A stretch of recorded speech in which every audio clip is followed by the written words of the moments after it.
Egal M6, deuxième partie, nous sommes toujours à Rome, il y a 2000 ans. Les Romains, on l'a vu, adorent les combats de gladiateurs qui se déroulent ici, à l'intérieur du Colisée. Mais ce qui sera leur grande passion pendant plus de 800 ans, ce sont les courses de chars. Ils éprouvent pour elles une passion comparable à celle qu'ont les Français aujourd'hui pour le football. Et d'ailleurs, les pilotes vedettes des chars sont célébrés riches, exactement comme Zidane ou Anelka aujourd'hui. Au Puy du Fou, depuis l'an dernier, on peut admirer des courses de chars romains très bien reconstituées. Et grâce à elles, on va pouvoir se replonger dans l'ambiance du plus grand hippodrome de tous les temps, le célèbre cirque Maxime. Voici les Formule 1 de l'Antiquité.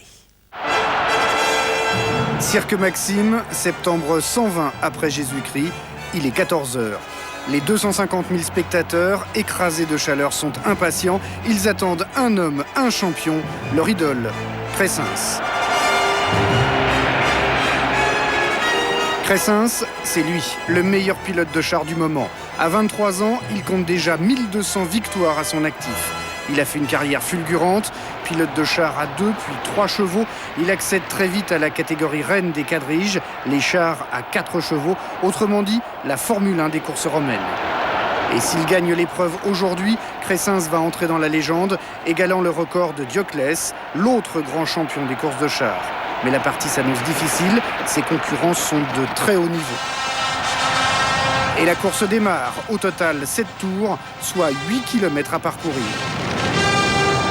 Au premier virage, la mêlée est confuse. Les rouges, puis les verts prennent la tête. Crescens, sur son attelage blanc, est déjà distancé. Pourra-t-il rattraper son retard ? Suspense, action, le spectacle est total. Pendant près de 8 siècles, 800 ans, les courses de chars sont la première passion, le loisir préféré des Romains. Et les conducteurs de chars, les idoles de tout un peuple.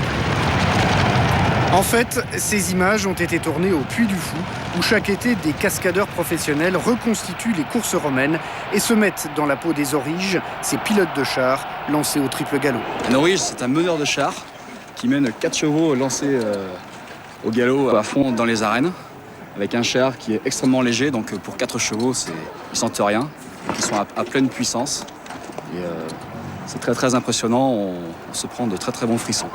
Aurige, c'est donc un sportif de haut niveau, mais au statut un peu particulier. Ce sont au départ des esclaves, mais lorsqu'ils remportent des victoires, lorsqu'ils deviennent des vedettes, ils ont une célébrité extraordinaire. Et surtout, ils gagnent des sommes fantastiques. Et de ce point de vue, on peut tout à fait les comparer aux grandes vedettes du football aujourd'hui. Et comme les joueurs de foot d'aujourd'hui, les auriges sont détectés par les entraîneurs dès leur plus jeune âge. Ils commencent leur carrière extrêmement tôt. Et on sait très bien qu'à 12-13 ans, il y avait déjà des cochers qui étaient presque des vedettes à l'intérieur de leur club, à l'intérieur de leur faction. Les courses, qui ont lieu les jours fériés, sont financées par les empereurs. Les places sont donc gratuites. Et souvent, les spectateurs attendent toute la nuit pour pouvoir rentrer dans le stade dès l'aube. À Rome, les courses de chars se déroulent dans l'immense Cirque Maxime. Le Cirque Maxime, c'est le temple de la démesure. En capacité, c'est l'équivalent de 3 stades de France. Tout y est gigantesque. Sa piste, 630 mètres de long, est large de 125 mètres. Dans ses gradins, 250 000 personnes peuvent prendre place. C'est le plus grand stade de l'histoire. On n'a pas fait aussi grand depuis. Même le gigantesque stade de Maracanã à Rio de Janeiro est 2 fois plus petit. Sur la piste, il y a aussi les chevaux, les associés de la victoire, les autres stars de ces courses de chars. Ces chevaux ont chacun leur place en fonction de leurs aptitudes physiques.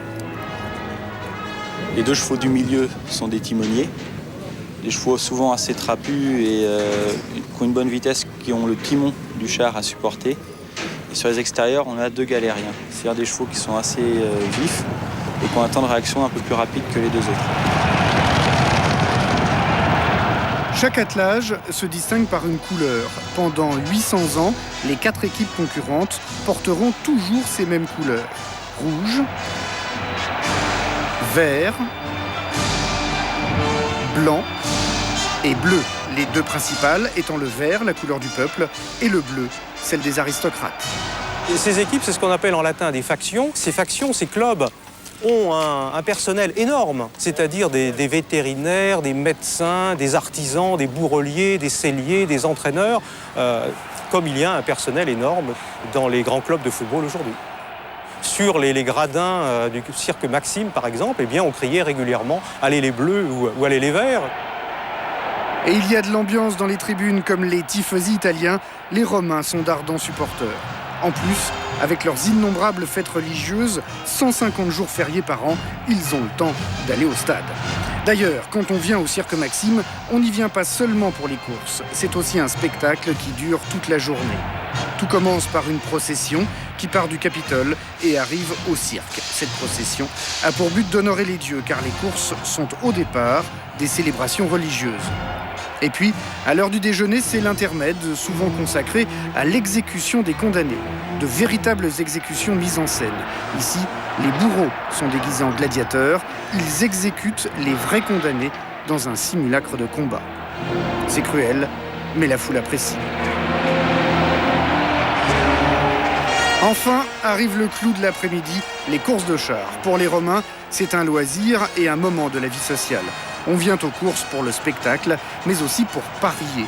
Ces courses sont toutes dotées de prix dont les montants font rêver le peuple. Et il y avait en particulier dans les courses ce qu'on peut parfaitement appeler des grands prix. Il y a une expression latine qui correspond exactement à grand prix. Il y avait des courses à 30 000 sesterces, d'autres à 40 000 sesterces, d'autres à 50 000 sesterces, d'autres à 60 000 sesterces. Des sommes extraordinaires pour l'époque, l'équivalent de plusieurs millions d'euros. Voilà pourquoi, sur les 250 000 spectateurs présents, rares sont ceux qui n'ont pas été engagés des paris dans des officines situées aux abords du stade, l'équivalent de notre PMU.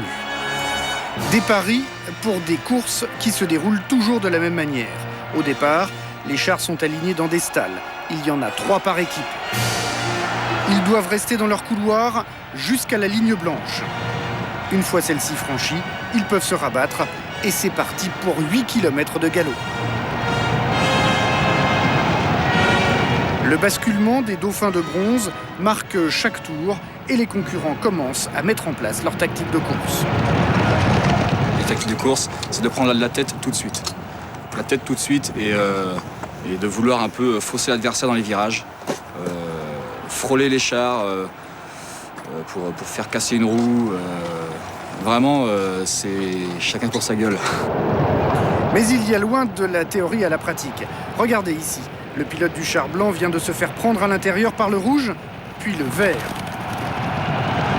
Mais un tour plus tard, c'est lui qui reprend l'avantage.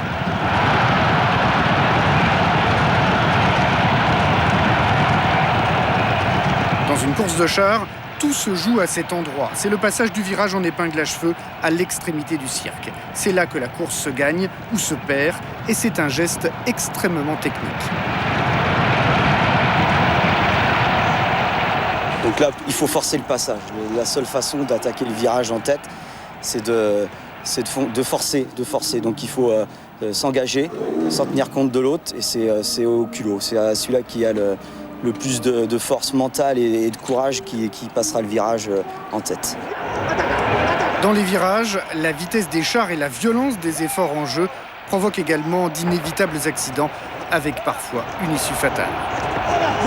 Il faut comprendre que ces chars dans l'Antiquité étaient de véritables caisses à savon, on ne peut pas dire autrement. Le cocher était debout sur la caisse, alors que maintenant dans les courses attelées, qui sont des courses de trot, car là nous avons affaire à des courses de galop. Et dans ces conditions, les chutes étaient extrêmement fréquentes. Pour les cochers, les origes, l'accident fait partie de la course. C'est leur métier, c'est un élément dont ils doivent tenir compte. Le char, s'il est fait de bonne conception, il tient le choc. Donc l'orige réussit à se tenir et reste dans son char. Dans ce cas-là, le timon coupe ou un essieu d'une roue lâche et le char se vire et le meneur se trouve éjecté de son char.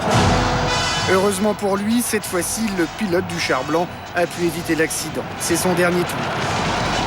Regardez, ici, il prend le rouge par l'intérieur et s'en va gagner dans le dernier virage. Et c'est ainsi qu'au temps des Romains, les grands conducteurs de chars construisaient leur légende. La passion du peuple pour ces courses ne se démentira jamais, à tel point que des courses de chars étaient encore organisées en l'an 1000 après Jésus-Christ. Et il faut bien préciser d'ailleurs que ce n'est pas à Rome, mais à Constantinople, l'actuel Istanbul, qu'ont eu lieu les dernières courses de chars. Nous allons maintenant parler des soldats de Rome, les célèbres légionnaires. Ils sont au cœur de la réussite de Rome, car Rome, à l'origine, c'est une petite cité d'Italie indépendante qui, en 600 ans, grâce à son armée, va conquérir un territoire gigantesque, de l'Angleterre jusqu'à l'Égypte et de l'Espagne jusqu'à la Turquie.